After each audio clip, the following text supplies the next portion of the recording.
You can't have a guy who assists the opposition. Nobody is touching Cristiano's goal tally. Double H. Double H. Double H. Double H. Double H. Double H. They got cracked. They got cracked. I had to address this. There was no way I was going to allow this to not be addressed because, whoa. Obviously, my focus was, of course, on the Chelsea-Liverpool game. I had to focus on that. That was the big game to be looking at. But again, I was switching between that and in 11 Sports and to see what was happening there. And I believe Leganes were bottom of the table when they played Barcelona. I think even after they won that, they're still 18th.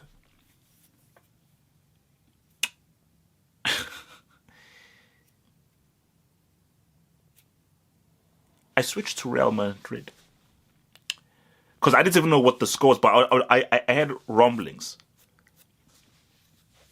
It was a lubrication in the first half. So there are two narratives here. There are two narratives between both of this match. The first, two stories, two talking points. The first one is Gerard Piqué, and the second one is Cristiano. So let's go with the Barcelona and Gerard Piqué. So as well know, if you guys are Patreon members, I do rankings focuses and I do brick focuses where I look at the brick and I really focus on the brick and so forth. So I've got like a list of the rankings and the bricks that I do, and on my list, of course, was Piqué. And I think at the time of it, luckily I didn't do it because I was about to do one on Piqué where he's currently Class C. Let me even check. I think he's currently a Class C brick because he ain't a Class C brick now. I can tell you that right now. He's not a Class C brick right now because Piqué is no longer the Piqué from before. He no longer is like, he's not that dude anymore, but more so he's a liability. He's a liability, and because I was reading something that said, okay, he has to retire, like he needs to be dropped.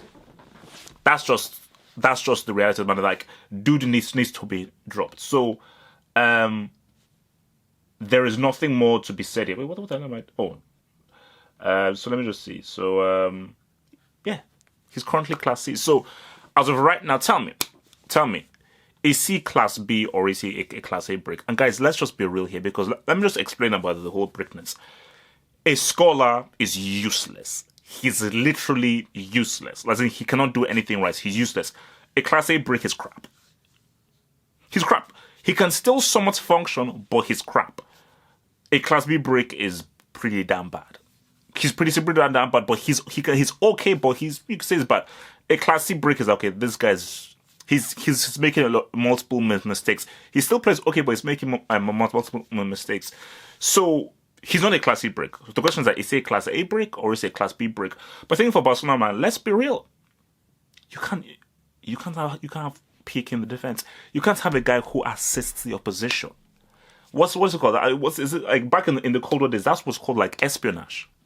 You can't have that. You can't have a dude assisting the opposition. He gave an assist to a Leganes opposition. What's a Leganes? What is a Leganes? Is it a leg that has a nest? Is this like a SNES that has a leg or something? What is a Leganes? So Barcelona have to drop him, 100%. He has to be dropped. Whether you get some other guy, Langley, whatever, it gets a youth defender, you need to get Piqué out of there. But well done to Leganes. Let's just be real. And because I watched bits of the game, superb. The guy made some amazing saves, and I think it was Neom who made a superb last-ditch tackle to stop Jessica Alba getting the cross through. Real Madrid. Now,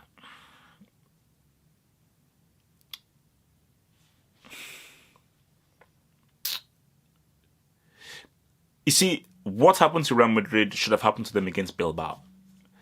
Because Loptigi, you need to sort out your defense. I looked at some of the goals, like 2 of Andre Silva's goals. It was like 4-on-2. the 4 being the Sevilla guys. The goals that they scored were extremely easy. Like, they didn't have to work that hard for their goals. So I think for Real Madrid, I mean, I understand that high risk you want to play, I understand the high line, but in moderation. Because you do have quality players. You still have amazing players. Do you have to play such a high line? Do you have to play so risky? But let's talk about Cristiano. Let's talk about Cristiano. Do Real Madrid miss Cristiano? Yes, 100%. Because he's a goal-scoring phenom. How much do they miss Cristiano? If Cristiano was in that game, would Real Madrid have won? I don't know. Because remember, these are Lopetegui's tactics, which are different from Zidane's tactics. Zidane was very attacking. Zidane was not as attacking as this. Because this beating was coming. Because from I've been seeing Real Madrid play, this beating was coming. So they just came across a side who actually know how to finish and are far more efficient than Athletic Bilbao was, or the other teams that they face. So this beating was always coming based on how risky Lopetegui is. Zidane was not this risky. Zidane did not play this high a line. I was not this gung-ho with his team.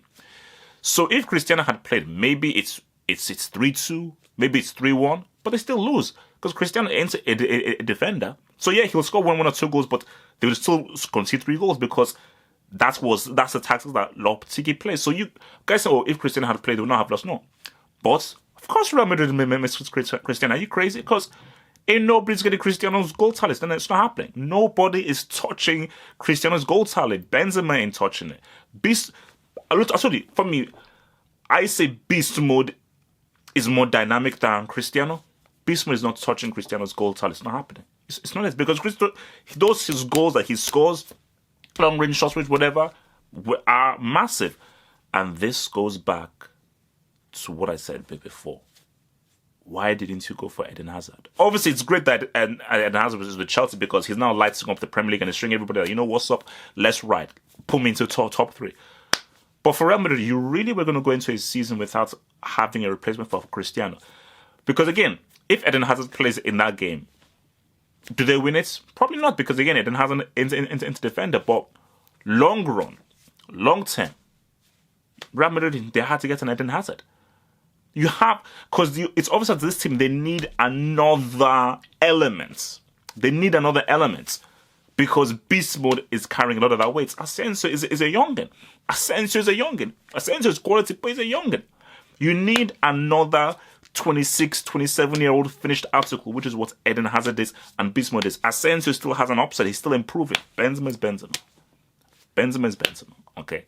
It's going to take some time for Benzema to get back to that goal-scoring thing that he was. He started very well into the season. He's now back to a slump. But I think, yeah, like, of course, Real miss Cristiano, but it isn't a case of like, oh my gosh, man, if we had Cristiano, this wouldn't have happened. Well, Cristiano was around last season. Where did Real Madrid finish? 3rd, behind Atletico Madrid and Barcelona. So your point is, but to lose someone like that, who gave you so many goals, who won you so many games, and to not replace him with a dude like an Eden Hazard or an Mbappe. But Eden Hazard, who was there? Because that was the more realistic deal to take, was the Eden Hazard deal. That was the most realistic deal to take. So to not replace it with a dude like that is madness. It's absolute madness. But back to Barcelona, man. Make no mistake, Barcelona want to win it all this season. They want to win it all this season. Of course they do. But see, why is PK still playing? If PK was not PK, he'd be dropped. He'd be dropped now. But I think he's literally living on borrowed time that other guys won't get because he's the Catalan boy.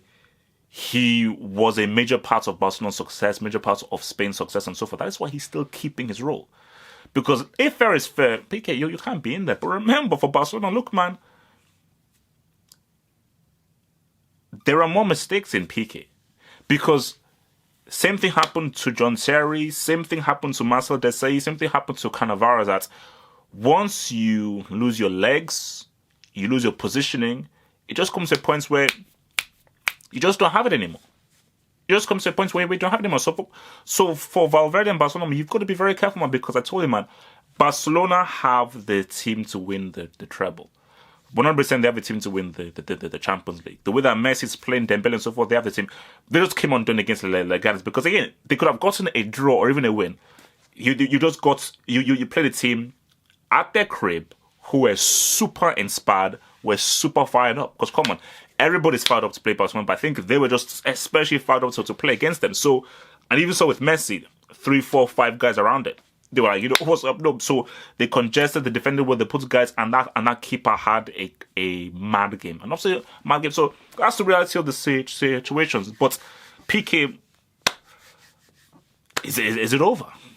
I told you, I read something that says that PK needs to retire. Has it gotten to that point now? Has it gotten to that point? You know, you can't keep making these high-profile mistakes that are leading to your team dropping points. You can't do that because it's already, man, Barcelona are on side. They want to win all 3.